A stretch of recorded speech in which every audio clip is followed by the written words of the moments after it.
आइए जानते हैं घर के अच्छे और जिम्मेदार मुखिया में कौन से 5 गुण होने चाहिए।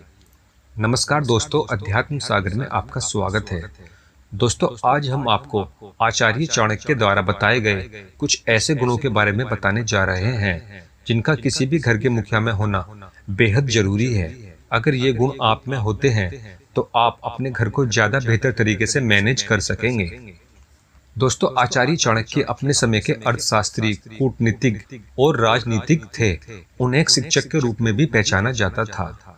चाणक्य ने अपने जीवन काल में एक ग्रंथ की रचना की थी जिसे चाणक्य नीति के नाम से जाना जाता है। अगर आप इसके बारे में जानेंगे तो पता चलेगा कि इसमें कई तरह के विषयों का जिक्र किया गया है। अगर आप इनका पालन करते हैं तो आगे चलकर जीवन में आपको काफी सफलता प्राप्त हो सकती है। आज हम आपको चाणक्य नीति में बताए गए कुछ ऐसे ही गुणों के बारे में आपको बताने वाले हैं जो एक घर के मुखिया में होने बेहद जरूरी है। अगर एक मुखिया में ये गुण होते हैं तो वह घर काफी तरक्की या फिर बरकत करता है। तो चलिए घर के मुखिया में होने वाले इन गुणों के बारे में जानते हैं। नंबर 1, बेहतर फैसले लेने की क्षमता। दोस्तों, घर का जो मुखिया होता है वह घर के सारे फैसले खुद ही लेता है। यही एक कारण है कि उसमें बेहतर फैसले लेने की क्षमता होनी चाहिए।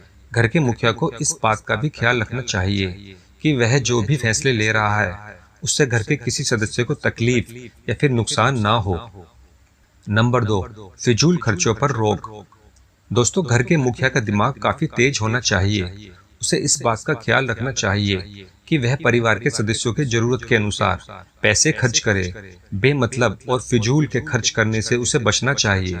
उसे इस बात का भी ध्यान रखना चाहिए कि घर का कोई सदस्य फिजूल खर्च ना कर रहा हो। उसे इस बात की जानकारी होनी चाहिए कि पैसों का सही इस्तेमाल कैसे किया जा सकता है और आने वाले भविष्य में पैसे कैसे बचाकर रखा जा सकता है। नंबर 3, भेदभाव ना करें। दोस्तों, घर के मुखिया के पास ही सभी की परेशानियों का हल निकालने की जिम्मेदारी होती है। ऐसे में उसे एक तरफा निर्णय नहीं लेना चाहिए और किसी के साथ भी भेदभाव नहीं करना चाहिए। मुखिया को एक ही कानून बनाना चाहिए और वही कानून सभी पर लागू होना चाहिए। नंबर 4, हमेशा सतर्कता बरतनी चाहिए। दोस्तों, घर के मुखिया को हर समय सतर्क रहने की जरूरत होती है। उसे आसानी से किसी की भी बात पर भरोसा नहीं करना चाहिए। अगर किसी भी तरह का कोई विवाद हो तो उसे दोनों ही पक्षों की बातों को ध्यान से सुनना चाहिए और बाद में किसी भी तरह का फैसला लेना चाहिए। नंबर 5, अनुशासन का पालन। दोस्तों, अगर आपके जीवन में अनुशासन है और आप किसी भी काम को अनुशासन के साथ करते हैं तो ऐसे में जीवन में सफलता पाने की संभावनाएं काफी बढ़ जाती हैं। यही कारण है कि घर के मुखिया को हमेशा अनुशासन का पालन करना चाहिए और इसे दूसरों पर भी लागू करना चाहिए। दोस्तों, जानकारी अच्छी लगी हो तो वीडियो को लाइक, शेयर व चैनल को सब्सक्राइब अवश्य कर लें।